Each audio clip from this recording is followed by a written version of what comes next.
Good morning and welcome subscribers. Today I would like to bring you the first in a series of videos with regard to the GCSE A593 stimulus material. Today I will deal with the introduction and figure 1. And I will talk you through that, present you with a few potential questions which may be on the exam paper in the summer, and also a few questions which will help you in your preparation to tackle this paper in the summer. So I'll try and keep this video as short as possible. Let's get to it. So here we are into page 2 and we have the title, Globalization, a Cause for Celebration or Not? And I am classing this section here, from here to here, as the introduction to this particular pre-release stimulus material. The heading obviously gives away a lot of what comes in the figures which follow in this stimulus material. Mr. Oliver, please. Apologies for the tannoys, ladies and gentlemen. Thank you. So globalization is clearly going to be a key feature of this particular pre-release stimulus and the subsequent exam paper, and it's mentioned throughout this little introductory section. So, since the global recession that took place after the financial crash in 2008, remember Joseph Stiglitz, Professor Joseph Stiglitz referred to that as the Great Recession, and also remember that the recession is 2 consecutive quarters of negative economic growth, just for definition purposes. There has been a lot of debate as to whether globalization has been a success or not. The global economy has changed in terms of its size and position of the economies within it. And indeed, that statement leads us into the table, this first table here, which we will look at shortly. So each of these paragraphs really lead into some of the figures which follow subsequently. Changes have also taken place in the way that countries, keyword here ladies and gentlemen, trade. The values of imports and exports have been increasing. So here we're pointing out that you will definitely, for the exam, need to have a knowledge of the current account, the components of the current account, how to work out various totals within that. So for example, the value of the trade in goods, the value of the trade in services, and the value of the overall total balance. So that's something which is worth considering. Some countries have seen their position decline as others have been expanding their volume of trade. So maybe also be thinking here with regard to trade, be thinking about the law of comparative and absolute advantage as well.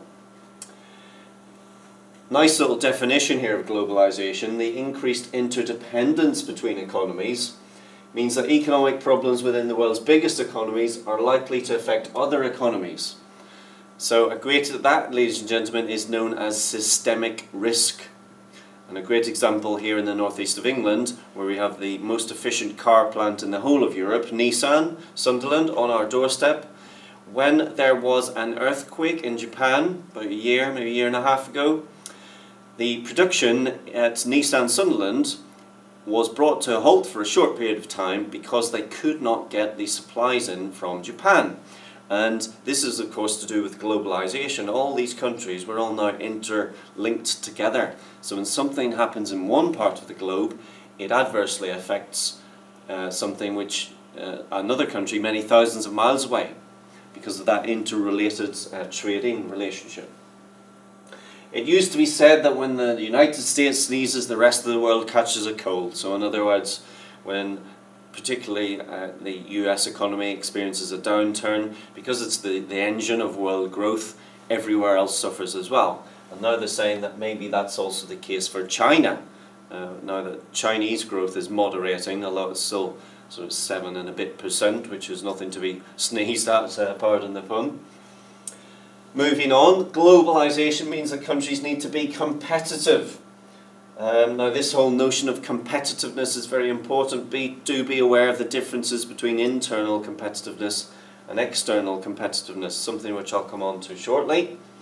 Affected by productivity levels, education and the role of multinational companies.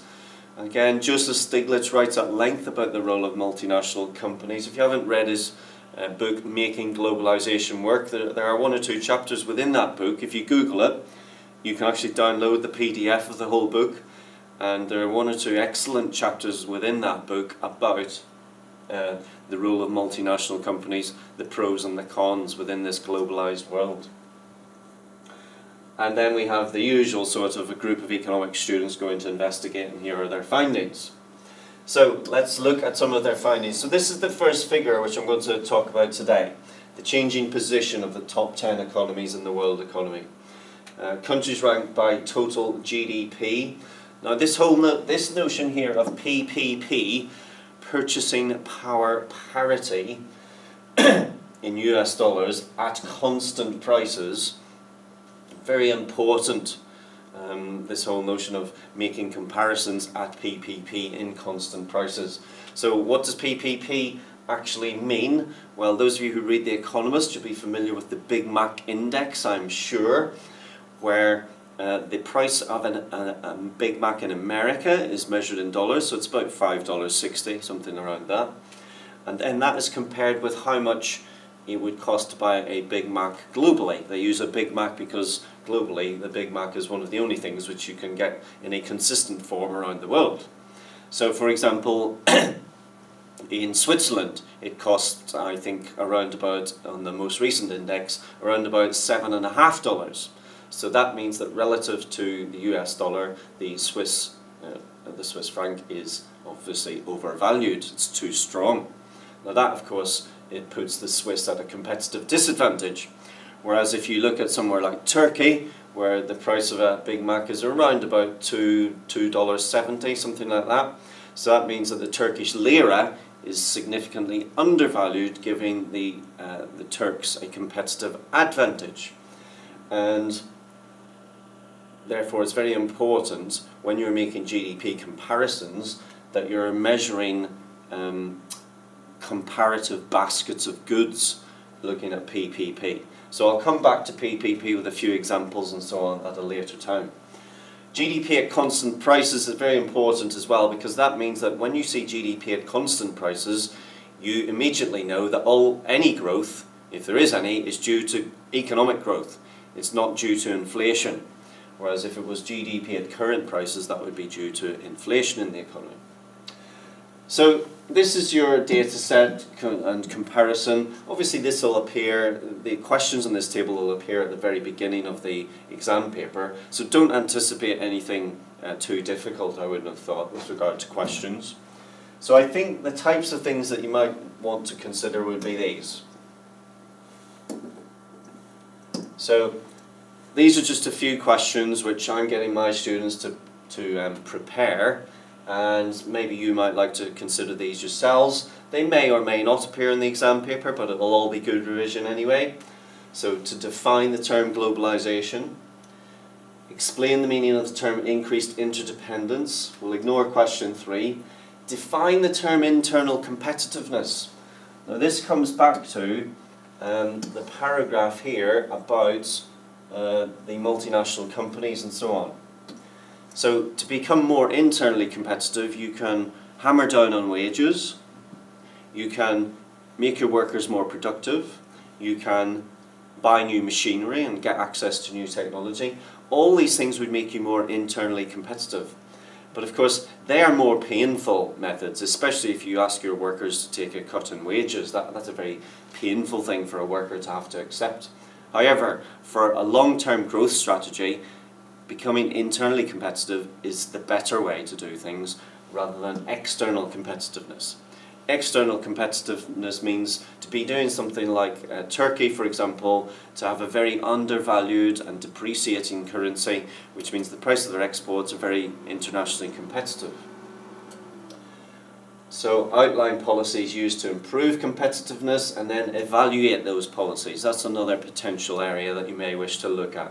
So for example, why can you not reduce wages to their minimal level? Well, exploitation obviously, living costs. We've got legal legislation in this country, national living wage, national minimum wage. And John Maynard Keynes also talked about wages being sticky in a downwards direction. In other words, people are very, very averse to take a pay cut. Everyone will vote for a pay rise, but not a pay cut. So then you start getting into, well, if you give me a pay cut, I'll go to my trade union, and there are all sorts of repercussions as a consequence. What about external competitiveness? Depreciate your currency. Yes, however, as I said to my students, that's just kicking the can down the road. So you've got a competitiveness can here, and it's a problem. So what do, you just depreciate your currency. It's a short-term fix. Then a few months later, you meet the can again. You kick it further down the road and depreciate once again. But you cannot keep depreciating your currency. At some point, you probably have to get into the internal structural issues in the economy. And then I've just written a few questions, ladies and gentlemen, with regards to, just get this moved up, a few questions with regard to figure 1, so the table we've just been looking at. So these are probably the types of questions that you will get for this first data set table. So what do I mean? I mean this table here.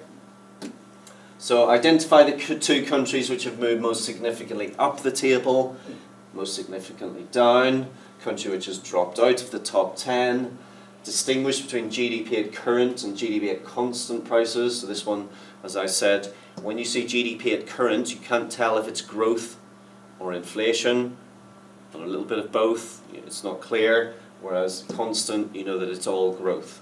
And another way of saying the same thing would be nominal GDP and real GDP. And then this whole notion of purchasing power parity definition. It's pretty unlikely that you'd be asked to go into any significant detail on PPP because it's quite a tricky little concept to get a hold of. So anyway, ladies and gentlemen, I said I'd keep it short. That's as short as I can get this one. I'll leave it at that. If you have any questions, do message me. I'll do my very best to get back to you. And I'll be back shortly with a little analysis and some questions for the next section on figure 2. Bye for now.